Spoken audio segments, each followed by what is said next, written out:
Xavier Titelman, vous décryptez régulièrement l'actualité des zones de conflit dans différents médias et sur votre chaîne YouTube.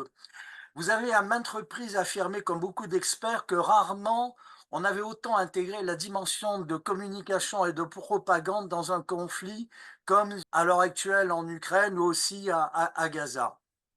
Cette manipulation de l'information, elle rend difficile pour le citoyen, lecteur ou téléspectateur le décryptage de l'actualité pour savoir exactement ce qu'il en est sur les zones de conflit. Alors, les grands médias télévisuels, la presse écrite se sont dotés d'observatoires de démontage des fake news. On les trouve sur l'AFP, on le trouve sur les grandes chaînes de télé, et ça permet à chacun d'aller vérifier la validité des informations qui lui sont données. Mais au-delà, et sans passer par ces éléments, sans aller fouiller aussi sur les sites, d'OSINT pour vérifier la qualité des informations, on peut aussi penser que chacun, avec un minimum d'effort de réflexion, peut être capable de décrypter l'actu et de se dire: «Non, là, c'est une information qui est pas vraisemblable, c'est strictement impossible et mon simple raisonnement me permet de dire que ça peut pas fonctionner, comme ça». Donc c'est cette notion de vraisemblance de l'information sur lequel je souhaiterais avoir votre point de vue pour voir comment on peut recadrer un petit peu les gens, je dirais, en termes de logique, au-delà du travail de recherche sur différents sites. Mais on est à 1000% d'accord. C'est une énorme difficulté. Alors, déjà, la première difficulté, c'est qu'aujourd'hui, des sources officielles d'information diffusent des fake news. Alors, historiquement, il y en a plein. Je ne vais pas remonter à l'Allemagne nazie, Colin Powell avec son anthrax. Mais finalement, c'était de la manipulation.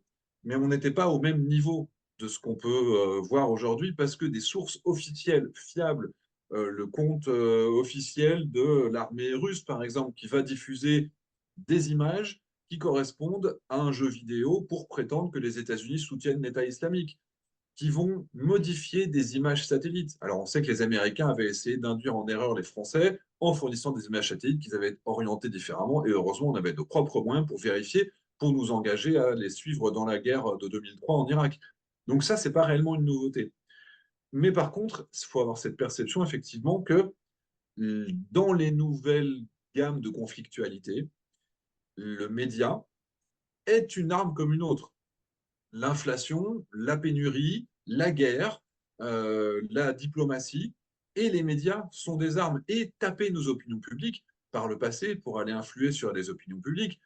Souvenons-nous de ce qui s'était passé quand, à l'époque, l'URSS avait voulu faire croire que le sida avait été inventé par les Américains dans un laboratoire pour toucher les Noirs. Ils avaient réussi à faire publier ça dans un vulgaire papier en Inde. Et c'est que 4 ans plus tard que ça avait été repris par les médias et que ça avait le temps. À l'époque, c'était des années. Maintenant, on est sur les 15 secondes. Parce qu'il y a une explosion à Beyrouth et que le Hezbollah va intégrer un missile qui va arriver derrière, et c'est vraisemblable. Et c'est-à-dire que la preuve par l'image fait qu'aujourd'hui, comme on peut prouver, et avec l'intelligence artificielle qui va arriver, c'est de plus en plus compliqué, il y a un certain nombre de faits contre lesquels on ne pourra pas aller en arrière.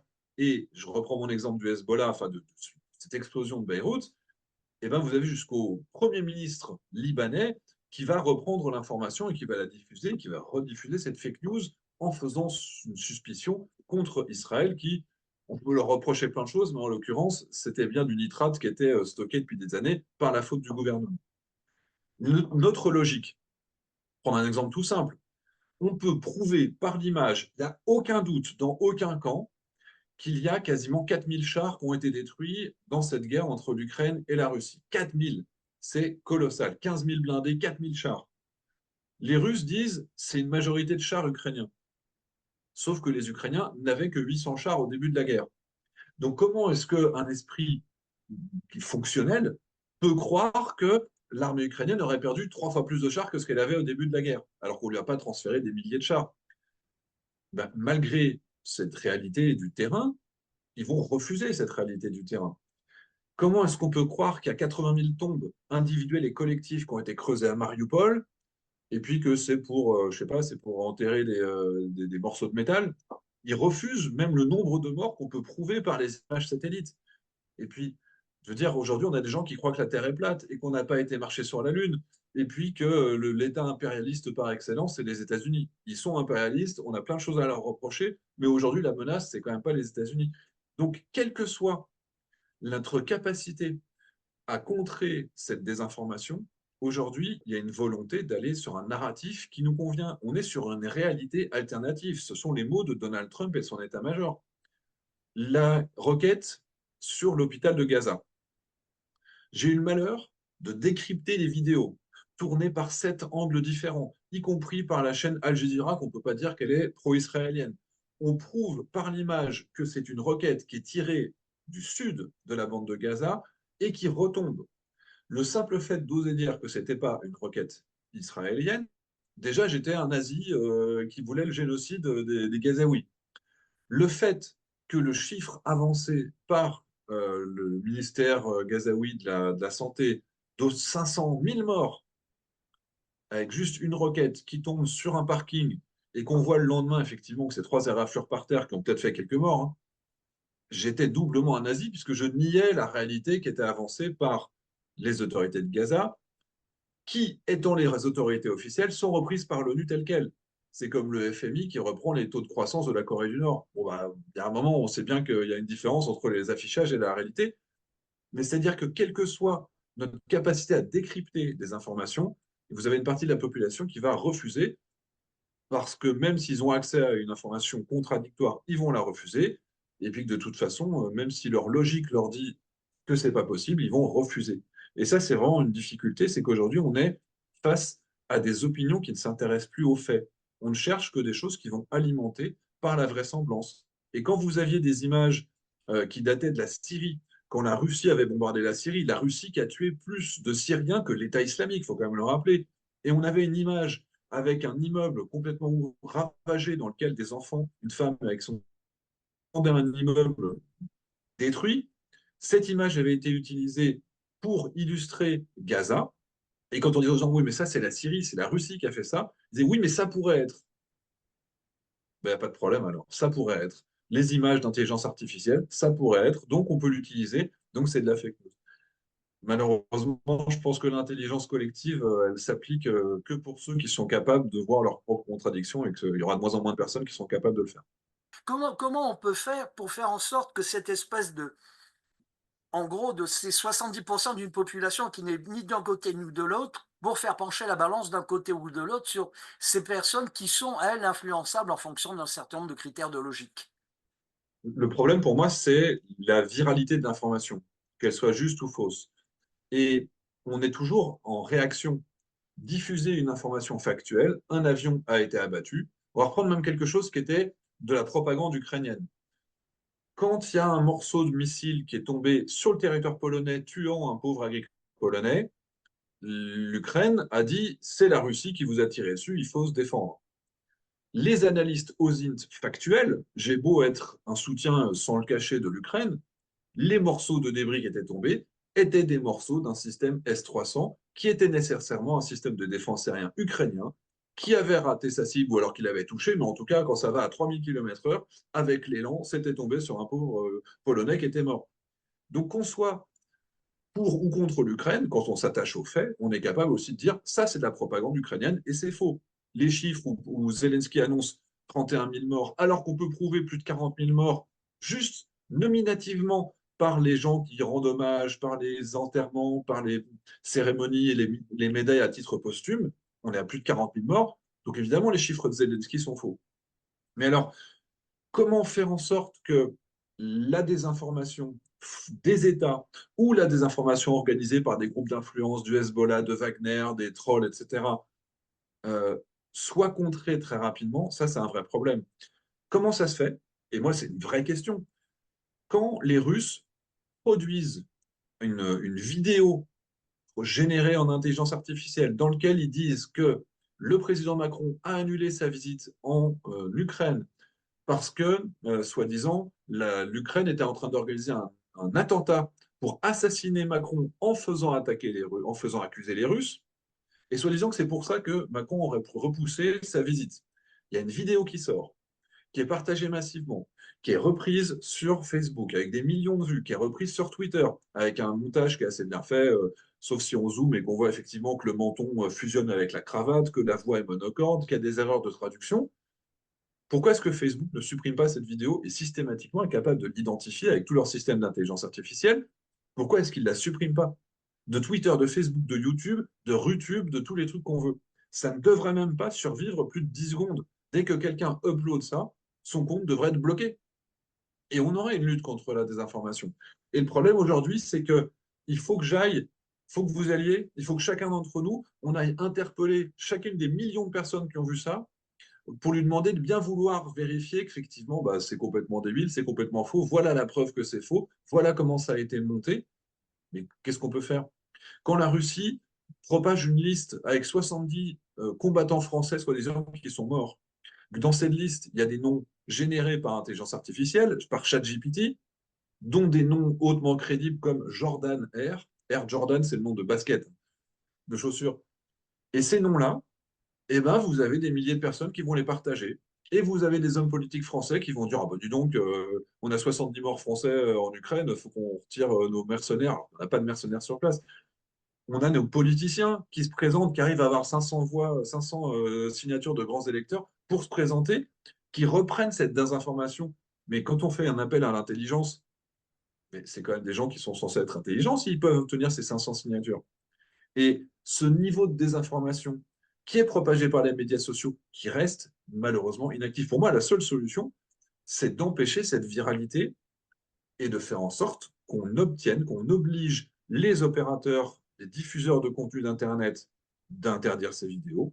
Et si eux ne le font pas, de nos FAI, c'est-à-dire Google, enfin Free, Orange, Bouygues, doivent être capables de bloquer ces informations, de la même manière qu'ils sont capables de bloquer des torrents ou de la pédopornographie. Ça devrait être capable d'être bloqué, ou du djihadisme comme à l'époque. Pour moi, c'est le même type de désinformation et il faut le lutter avec les mêmes armes.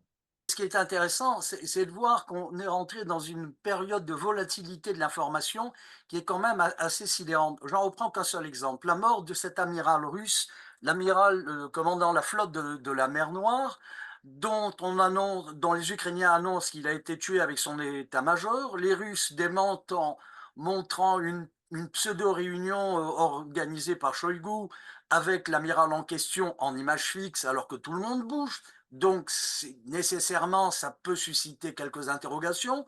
Et 2 ou 3 jours après, il préside une cérémonie de remise de médailles, mais je ne sais plus quel site démontre que c'est une vidéo qui a déjà été tournée une semaine auparavant. Et après, on n'entend plus parler de cet amiral. Donc, ça fait le buzz pendant, on va dire, 3 jours à peu près.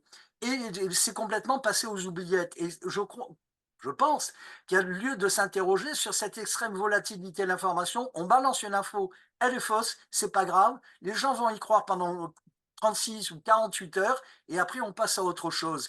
Et donc cette espèce de manque de recul, et de manque de confirmation en disant mais on a établi les preuves que c'était une fausse information. Qu'est-ce qu'on peut faire maintenant, je dirais, pour rectifier le tir, même si ça Corriger. n'intéresse plus personne, parce que une information qui a 3 mois n'intéresse plus personne. C'est un peu le problème. Mais pourquoi est-ce qu'on continue à partager des informations qui proviennent de sources qui sont quasi systématiquement mensongères? Pourquoi est-ce que Le Figaro, Le Monde, TF1 reprennent les déclarations de l'agence de presse TASS? Il y a un moment, ils mentent. On sait qu'ils ont menti des dizaines de fois avec la moitié de ce qu'ils disaient faux. Et pourtant, on continue à reprendre des informations. L'histoire des mercenaires dont je parlais tout à l'heure. Les Russes ont tué 70 mercenaires français. Et on reprend cette information. Et l'AFP va interroger des gens qui vont confirmer, mais c'est qui ces gens-là? Parce que moi, je suis en contact avec les combattants. Donc, je suis obligé de contacter, c'est pas mon boulot, c'est Xavier qui contacte l'AFP en disant bah, je vais vous mettre en contact les 12 personnes qui sont sur la liste des 12 morts, là, j'en ai contacté 11. J'en ai contacté 11. Parlez-leur et voyez s'ils sont morts. Et il a fallu encore 3 jours pour que les articles sortent, pour dire ah ben, en fait, finalement, ils sont vivants. Mais le buzz, c'était le jour même. L'information, elle était instantanée. Et systématiquement, on a une reprise des informations qui viennent du Kremlin, qui viennent du storytelling russe, qui viennent de Wagner, qui viennent des officines. Et puis, bah, on fait comme si c'était normal. Et puis aujourd'hui, on a des relais d'influence qui se cachent pas. Je veux dire qu'on aille de l'extrême droite à l'extrême gauche, on a quand même tout un panel de gens qu'on sait qui vont nous servir ce storytelling russe. Aujourd'hui, hier, il y a un char Abrams qui a été détruit, un char fourni par les Américains. Soi-disant parce qu'il a été détruit, ça prouve l'immense supériorité du matériel soviétique, russe, et l'inutilité de la fourniture de matériel. Ça, c'est le storytelling. Mais je veux dire, les Russes, ils ont perdu 100 chars le mois dernier. Les chars occidentaux, on a perdu un. Et ça, bah, tout d'un coup, ah, bah, on a perdu un char.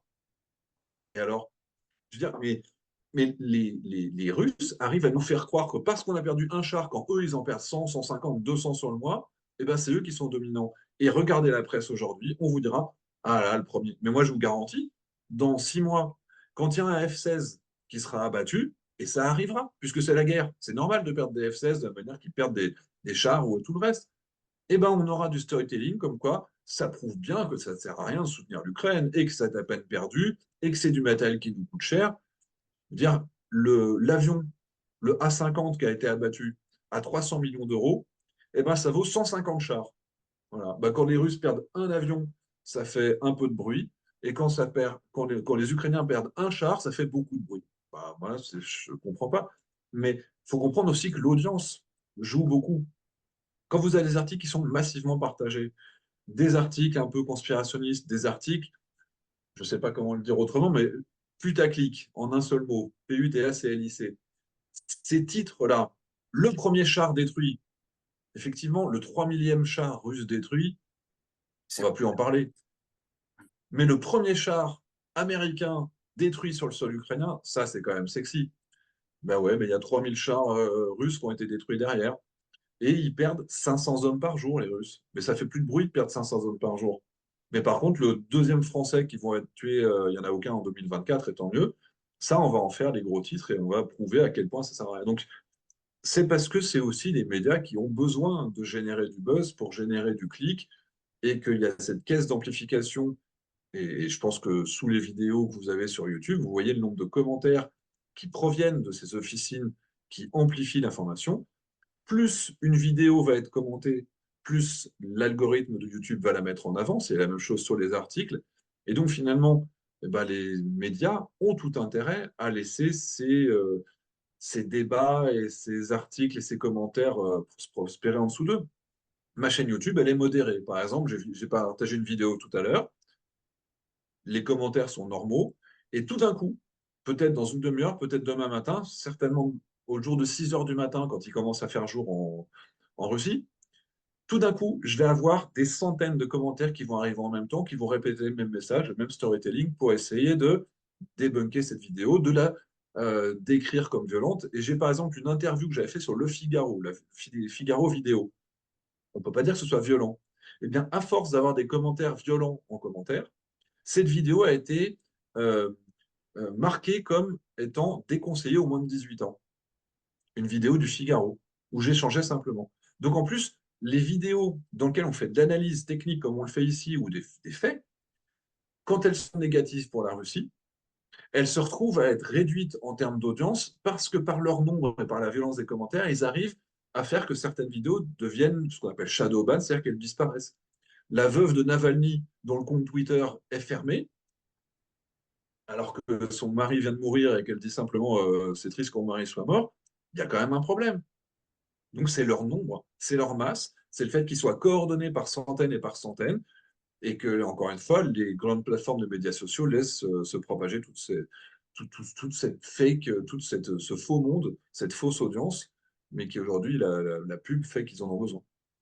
Ça signifie qu'il y a peut-être 2 combats en même temps à mener. Le premier, peut-être celui d'une meilleure diffusion de, je dirais, de culture générale sur ce qu'est réellement un conflit, sur ce qu'est, la réalité du terrain. Effectivement, planter un char Abrams parce qu'il y a eu un coup de chance à un moment ou un autre et effectivement on ne fait pas de guerre, quelle que soit la qualité du matériel sans en perdre. Mais ça effectivement je dirais, dans l'esprit de beaucoup de gens, ça paraît assez improbable. Donc ça, c'est un premier combat à mener indépendamment des vidéos d'actu. À un moment ou un autre, il faut peut-être plus de vidéos, de reportages pour expliquer ce qu'il en est. Et la deuxième conclusion, est-ce qu'on n'a pas besoin d'investir effectivement massivement dans le cyber, la gestion des informations et je dirais dans les contre-mesures de manipulation d'informations? Alors, déjà, il y a une excellente nouvelle, c'est qu'avant, il fallait 3 mois pour réagir et pour répondre. Maintenant, on peut répondre en une demi-heure avec tous les efforts qui ont été faits par la Vigile. C'est-à-dire qu'on commence à s'armer petit à petit pour être capable de répondre. Ce n'était pas du tout le cas il y a encore quelques mois, donc je suis déjà satisfait qu'on ait mis 2 ans à commencer à se dire que c'était peut-être bien de réagir de temps en temps pour avoir ne serait-ce qu'une réponse à apporter quand on est attaqué. C'est une première chose. La deuxième, c'est de constater que malheureusement, à cause de TikTok, à cause de les jeunes, si vous leur proposez une vidéo qui fait plus d'une minute 30, c'est compliqué. Comment est-ce que vous voulez établir une description détaillée? Alors, je veux dire, je ne veux pas être caricatural non plus, mais le temps moyen d'audience réel sur les vidéos aujourd'hui, il est dramatiquement bas. J'ai la chance d'avoir une chaîne YouTube où on se pose, on fait des vidéos d'une demi-heure, donc j'ai un temps d'audience moyen qui est au-delà de 10 minutes.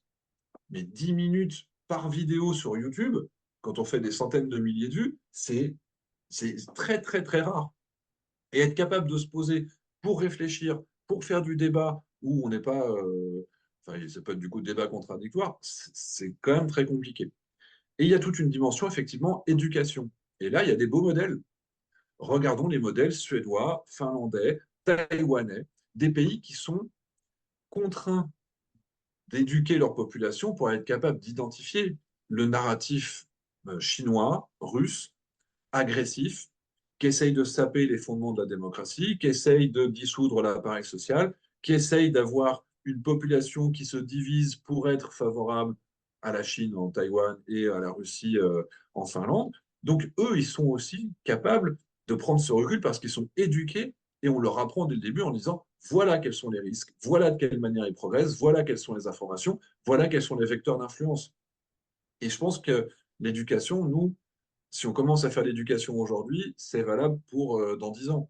Mais revenir en arrière sur les gens qui sortent aujourd'hui des écoles, qui ont envie de dire du mal de la France parce que, pour plein de raisons historiques, culturelles, colonialistes, et qu'on veut se venger, religieuses, il y a plein, plein de choses qui fait qu'aujourd'hui, on a une population qui n'est pas forcément aussi volontaire pour entendre la réalité. La France peut incarner le mal, ils veulent que la France incarne le mal dans un certain nombre de cas, eh ben, qu'est-ce qu'on y peut? Le Mali, depuis que les Français sont partis, il y a 17 fois plus de morts civiles depuis que c'est Wagner qui assure la sécurité. C'est une réalité. Passe aux 20 heures. Il y a des analyses en usine pour le prouver. Est-ce que vous l'entendez?